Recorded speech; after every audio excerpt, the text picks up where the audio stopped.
ओम शांति। 27 मार्च 2022 के अव्यक्त महावाक्य। पहले एक नज़र मुरली के मुख्य पॉइंट्स पर। आज बाप दादा ने चेक किया ब्राह्मण बच्चों में रूलिंग पावर और कंट्रोलिंग पावर कहाँ तक आई है, अर्थात सूक्ष्म शक्तियों के ऊपर कंट्रोल करने की पावर कहाँ तक है। बाबा ने कहा ब्राह्मण जीवन में मास्टर ऑल माइटी अथॉरिटी उनको कहेंगे जो अपने मन बुद्धि संस्कारों को जब चाहे, जहाँ चाहे, जैसे चाहे और जितना समय चाहे वहाँ लगा सके। संगम युग का यह छोटा सा एक जन्म सारे कल्प के सभी जन्मों का आधार है।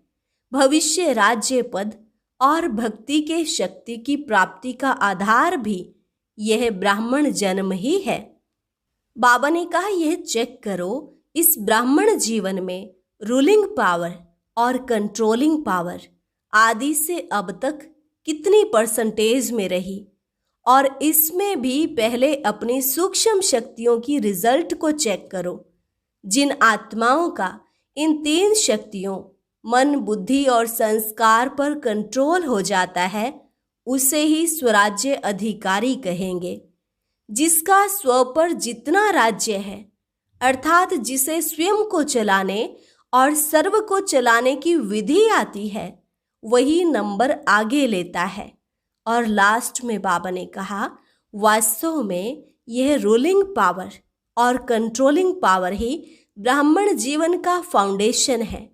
जिसे स्वयं को चलना और चलाना आ गया वह दूसरों को भी सहज चला सकता है। इसको ही हैंडलिंग पावर कहते हैं। और अब सुनते हैं महावाक्यों को विस्तार से। मुरली का सार। रूलिंग तथा कंट्रोलिंग पावर से स्वराज्य की प्राप्ति। रूलिंग तथा कंट्रोलिंग पावर से स्वराज्य की प्राप्ति। आज बच्चों के स्नेही बाप दादा हर एक बच्चे को विशेष दो बातों में चेक कर रहे थे। स्नेह का प्रत्यक्ष स्वरूप बच्चों को संपन्न और संपूर्ण बनाना है। हर एक में रूलिंग पावर और कंट्रोलिंग पावर कहाँ तक आई है, आज यह देख रहे थे।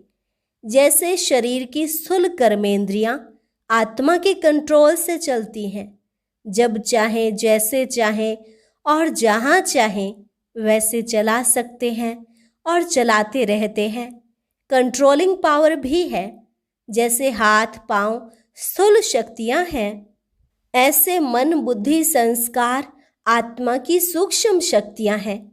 सूक्ष्म शक्तियों के ऊपर कंट्रोल करने की पावर, अर्थात मन बुद्धि को संस्कारों को जब चाहे, जहाँ चाहे, जैसे चाहे, जितना समय चाहे, ऐसे कंट्रोलिंग पावर रूलिंग पावर आई है।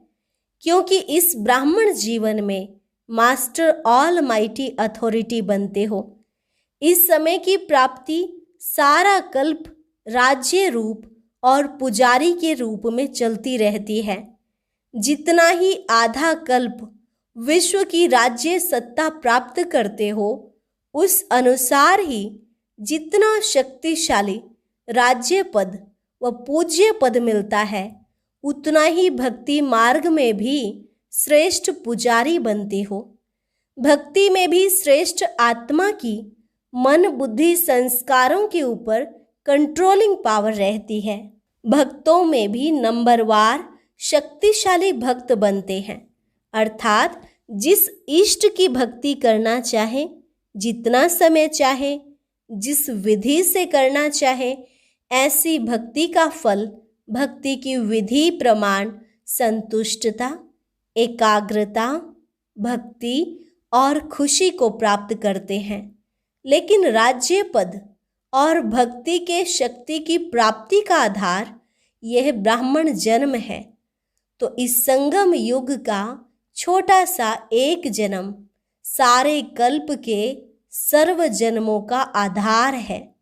जैसे राज्य करने में विशेष बनते हो, वैसे ही भक्त भी विशेष बनते हो साधारण नहीं। भक्त माला वाले भक्त अलग हैं, लेकिन आप ही पूज्य, आप ही पुजारी आत्माओं की भक्ति भी विशेष है। तो आज बाप दादा बच्चों के इस मूल आधार जन्म को देख रहे थे। आदि से अब तक ब्राह्मण जीवन में रूलिंग पावर, कंट्रोलिंग पावर सदा और कितनी परसेंटेज में रही, इसमें भी पहले अपने ही सूक्ष्म शक्तियों की रिजल्ट को चेक करो। रिजल्ट में क्या दिखाई देता है? इन विशेष 3 शक्तियों मन, बुद्धि, संस्कार पर कंट्रोल हो तो इसको ही स्वराज्य अधिकारी कहा जाता है। तो यह सूक्ष्म शक्तियां ही स्थूल कर्मेंद्रियों को संयम और नियम में चला सकती हैं। रिजल्ट क्या देखी? जब, जहां और जैसे, इन तीनों बातों में अभी यथाशक्ति है। सर्वशक्ति नहीं है, लेकिन यथाशक्ति है, जिसको डबल विदेशी अपनी भाषा में समथिंग अक्षर यूज करते हैं। तो इसको ऑलमाइटी अथॉरिटी कहेंगे। माइटी तो है, लेकिन ऑल है। वास्तव में इसको ही ब्राह्मण जीवन का फाउंडेशन कहा जाता है, जिसका जितना स्व पर राज्य है, अर्थात स्व को चलने और सर्व को चलाने की विधि आती है, वही नंबर आगे लेता है। इस फाउंडेशन में अगर यथाशक्ति है तो ऑटोमेटिकली नंबर पीछे हो जाता है। जिसको स्वयं को चलाने और चलने आता है, वह दूसरों को भी सहज चला सकता है, अर्थात हैंडलिंग पावर आ जाती है। सिर्फ दूसरे को हैंडल करने के लिए हैंडलिंग पावर नहीं चाहिए। जो अपनी सूक्ष्म शक्तियों को हैंडल कर सकता है, वह दूसरों को भी हैंडल कर सकता है। तो स्व के ऊपर कंट्रोलिंग पावर, रूलिंग पावर सर्व के लिए यथार्थ हैंडलिंग पावर बन जाती है। चाहे अज्ञानी आत्माओं को सेवा द्वारा हैंडल करो, चाहे ब्राह्मण परिवार में स्नेह संपन्न, संतुष्टता संपन्न व्यवहार करो, दोनों में सफल हो जाएंगे। क्योंकि कई बच्चे ऐसे हैं जो बाप को जानना, बाप का बनना और बाप से प्रीत की रीति निभाना, यह बहुत सहज अनुभव करते हैं। लेकिन सभी ब्राह्मण आत्माओं से चलना, इसमें समथिंग कहते हैं। इसका कारण क्या है? बाप से निभाना सहज क्यों लगता है? क्योंकि दिल का प्यार अटूट है। प्यार में निभाना सहज होता है। जिससे प्यार होता है उसका कुछ शिक्षा का इशारा मिलना भी प्यारा लगता है, और सदैव दिल में अनुभव होता है कि जो कुछ कहा मेरे कल्याण के लिए कहा, क्योंकि उसके प्रति दिल की श्रेष्ठ भावना होती है। तो जैसे आपके दिल में उनके प्रति श्रेष्ठ भावना है, वैसे ही आपकी शुभ भावना का रिटर्न दूसरे द्वारा भी प्राप्त होता है। जैसे गुंबज में आवाज करते हो तो वही आवाज लौटकर आपके पास आती है। तो जैसे बाप के प्रति अटूट, अखंड, अटल प्यार है, श्रेष्ठ भावना है, निश्चय है, ऐसे ब्राह्मण आत्माएं नंबरवार होते हुए भी आत्मिक प्यार अटूट, अखंड है। वैरायटी चलन, वैरायटी संस्कार देखकर प्यार करते हैं तो वह अटूट और अखंड नहीं होता है। किसी भी आत्मा के प्रति, अपने प्रति व दूसरों के प्रति चलन अर्थात चरित्र व संस्कार दिल पसंद नहीं होंगे तो प्यार की परसेंटेज कम हो जाती है। लेकिन आत्मा का, श्रेष्ठ आत्मा के भाव से आत्मिक प्यार, उसमें परसेंटेज नहीं होती है। कैसे भी संस्कार हो, चलन हो, लेकिन ब्राह्मण आत्माओं का सारे कल्प में अटूट संबंध है, ईश्वरीय परिवार है। बाप ने हर आत्मा को विशेष चुनकर ईश्वरीय परिवार में लाया है। अपने आप नहीं आए हैं, बाप ने लाया है। तो बाप को सामने रखने से हर आत्मा से भी आत्मिक अटूट प्यार हो जाता है। किसी भी आत्मा की कोई बात आपको पसंद नहीं आती, तभी प्यार में अंतर आता है। उस समय बुद्धि में यही रखो कि इस आत्मा को बाप ने पसंद किया है, अवश्य कोई विशेषता है, तब बाप ने पसंद किया है। शुरू से बाप दादा बच्चों को यह सुनाते रहते हैं कि मानो 36 गुणों में किसमें 35 गुण नहीं हैं, लेकिन एक गुण भी विशेष है, तब बाप ने उसको पसंद किया है। बाप ने उनके 35 अवगुण देखे, वह एक ही गुण देखा। क्या देखा?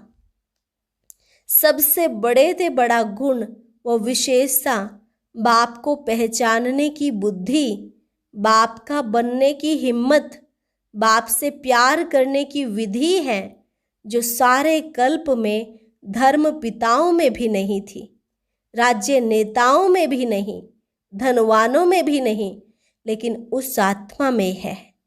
बाप आप सबसे पूछते हैं कि आप जब बाप के पास आए तो क्या गुण संपन्न होके आए थे? बाप ने आपकी कमजोरियों को देखा क्या?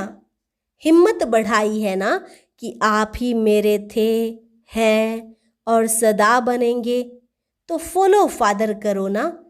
जब विशेष आत्मा समझ किसको भी देखेंगे, संबंध संपर्क में आएंगे, तो बाप को सामने रखने से आत्मा में स्वतः ही आत्मिक प्यार इमर्ज हो जाता है। आपके स्नेह से सर्व के स्नेही बन जाएंगे और आपके आत्मिक स्नेह से सदा सभी द्वारा सद्भावना, सहयोग की भावना स्वतः ही आपके प्रति दुआओं के रूप में प्राप्त होगी। इसको कहते हैं रूहानी यथार्थ श्रेष्ठ हैंडलिंग। बाप दादा आज मुस्कुरा रहे थे। बच्चों में 3 शब्दों के कारण कंट्रोलिंग पावर, रूलिंग पावर कम हो जाती है। वह 3 शब्द हैं वाई अर्थात क्यों, व्हाट क्या, वांट चाहिए।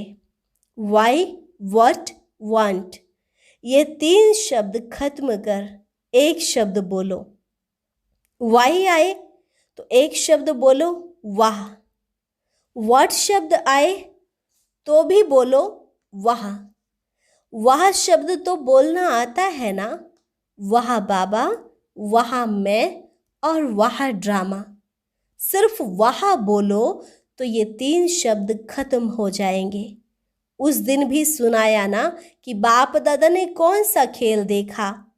आप लोगों का एक चित्र पहले का बनाया हुआ है, जिसमें दिखाया है योगी योग लगा रहे हैं, बुद्धि को एकाग्र चित्त कर रहा है, बैलेंस रख रहा है। बैलेंस की तराजू दिखाई है। जितना बुद्धि का बैलेंस करता, उतना कोई बंदर आकर बैठ जाता। इन तीनों बातों के बंदर आ जाते हैं तो बैलेंस क्या होगा? हलचल हो जाएगी, बैलेंस नहीं रहेगा। तो यह 3 शब्द बैलेंस को समाप्त कर देते हैं, बुद्धि को नचाने लगते हैं। बंदर आराम से बैठ सकता है क्या? और कुछ नहीं हो तो पूंछ को ही हिलाता रहेगा। तो इसमें भी बैलेंस ना होने के कारण बाप द्वारा हर कदम में जो दुआएं मिलती हैं, वह आत्मिक स्नेह के कारण परिवार द्वारा जो दुआएं मिलती हैं, उससे वंचित हो जाते हैं। जैसे बाप से संबंध रखना आवश्यक है, ऐसे ईश्वरीय परिवार से संबंध रखना भी अति आवश्यक है। सारे कल्प में नंबर 1 आत्मा ब्रह्मा बाप और ईश्वरीय परिवार के संबंध संपर्क में आना है। ऐसे नहीं समझना अच्छा बाप तो हमारा है, हम बाप के हैं।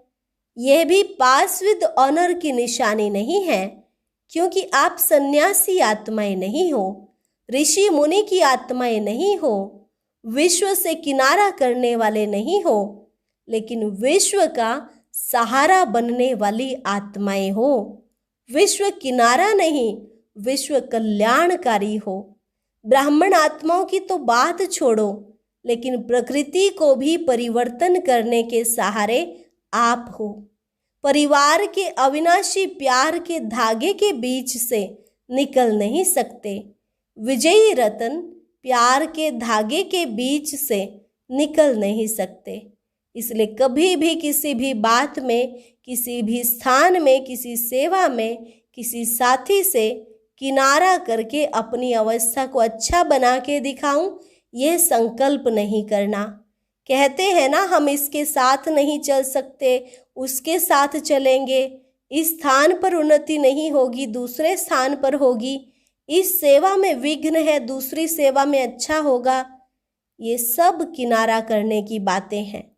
अगर एक बार यह आदत अपने में डाली तो यह आदत आपको कहाँ भी टिकने नहीं देगी, बुद्धि को एकाग्र रहने नहीं देगी, क्योंकि बुद्धि को बदलने की आदत पड़ गई है। यह भी कमजोरी गिनी जाएगी, उन्नति नहीं गिनी जाएगी। सदैव अपने में शुभ उम्मीदें रखो, नाउम्मीद नहीं बनो। जैसे बाप ने हर बच्चे में शुभ उम्मीदें रखी, कैसे भी है, बाप लास्ट नंबर से भी कभी दिल शिकस्त नहीं बने, सदा ही उम्मीद रखी। तो आप भी न अपने से, न दूसरे से, न सेवा में ना उम्मीद, दिल शिकस्त नहीं बनो, दिल शाह बनो। शाह माना फ्राक दिल, सदा बड़ी दिल। कोई भी कमजोर संस्कार नहीं धारण करो। माया भिन्न भिन्न रूप से कमजोर बनाने का प्रयास करती है, लेकिन आप माया के भी नॉलेजफुल होना कि अधूरी नॉलेज है। यह भी याद रखो कि माया नए नए रूप में आती है, पुराने रूप में नहीं, क्योंकि वह भी जानती है कि यह पहचान लेंगे। बात वही होती है, लेकिन रूप नया धारण कर लेती है। समझा? अच्छा, टीचर्स माया के नॉलेजफुल हो, सिर्फ नॉलेज नहीं लेकिन नॉलेजफुल हो। बाप को पहचान लिया, सिर्फ यह नहीं सोचो माया को भी पहचानना है। अभी बंधन में बंध गई हो, वह कठिन लगता है। मीठा बंधन लगता या थोड़ा मुश्किल बंधन लगता? सोचते हो यहाँ तो बहुत मरना पड़ेगा, बाप के बन गए, अब फिर यह करना है, यह करना है, कहाँ तक करेंगे? अगर यह पता होता तो आते ही नहीं, ऐसा सोच चलता है। जहाँ प्यार है वहाँ कोई मुश्किल नहीं। पतंगा भी क्षमा पर कुर्बान हो जाता है, तो आप श्रेष्ठ आत्माएं परमात्मा प्यार के पीछे मुश्किल अनुभव कर सकती हो क्या? जब परवाना कुर्बान हो सकता है तो आप क्या नहीं कर सकती? जिस घड़ी मुश्किल अनुभव होता है तो जरूर प्यार की परसेंटेज में अंतर आ जाता है, इसलिए कुछ समय मुश्किल लगता है। अगर होवे ही मुश्किल तो सदा मुश्किल लगना चाहिए, कभी कभी क्यों मुश्किल लगता? परमात्मा और आपके बीच में कोई बात आ जाती है, इसलिए मुश्किल हो जाता है और परसेंटेज में फर्क पड़ जाता है। वह बीच से निकाल दो तो फिर सहज हो जाए। बाप दादा सदा कहते हैं, टीचर्स अर्थात सदा स्वयं हिम्मत में रहने वाली और दूसरों को हिम्मत देने के निमित्त बनने वाली, नहीं तो टीचर बनी क्यों? टीचर माना ही स्टूडेंट के निमित्त है। कमजोर को हिम्मत दे, आगे बढ़ाने की सेवा के निमित्त हो। सफल टीचर की पहली निशानी यह होगी, वह कभी हिम्मतहीन नहीं बनेगी। जो खुद हिम्मत में रहता है वह दूसरे को भी हिम्मत जरूर देता है। खुद में ही हिम्मत कम होगी तो दूसरे को भी नहीं दे सकेंगे।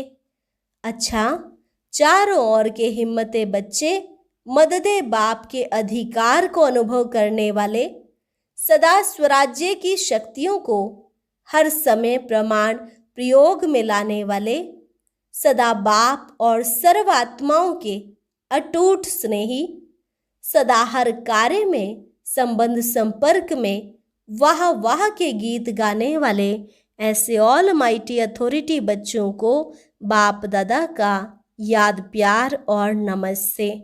रूहानी बच्चों की रूहानी बाप दादा को नमस्ते नमस्ते, गुड मॉर्निंग। आज का वरदान, प्लेन बुद्धि बन, सेवा के प्लान बनाने वाले यथार्थ सेवाधारी भव। प्लेन बुद्धि बन, सेवा के प्लान बनाने वाले यथार्थ सेवाधारी भव। यथार्थ सेवाधारी उन्हें कहा जाता है जो स्व की और सर्व की सेवा साथ साथ करते हैं। स्व की सेवा में सर्व की सेवा समाई हुई हो। ऐसे नहीं दूसरों की सेवा करो और अपनी सेवा में अलबेले हो जाओ। सेवा में सेवा और योग दोनों ही साथ साथ हों। इसके लिए प्लेन बुद्धि बनकर सेवा के प्लान बनाओ।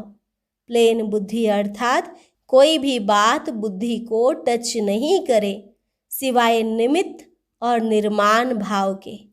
हद का नाम, हद का मान नहीं, लेकिन निर्माण, यही शुभ भावना और शुभ कामना का बीज है। स्लोगन, ज्ञान दान के साथ साथ गुण दान करो तो सफलता मिलती रहेगी। ज्ञान दान के साथ साथ गुण दान करो तो सफलता मिलती रहेगी। अच्छा, और अब सुनते हैं आज का अव्यक्त ज्ञान मोती। ये एक बहुत संस्कारितापूर्ण वीडियो है, जरूर देखें, कोई भी मिस ना करे।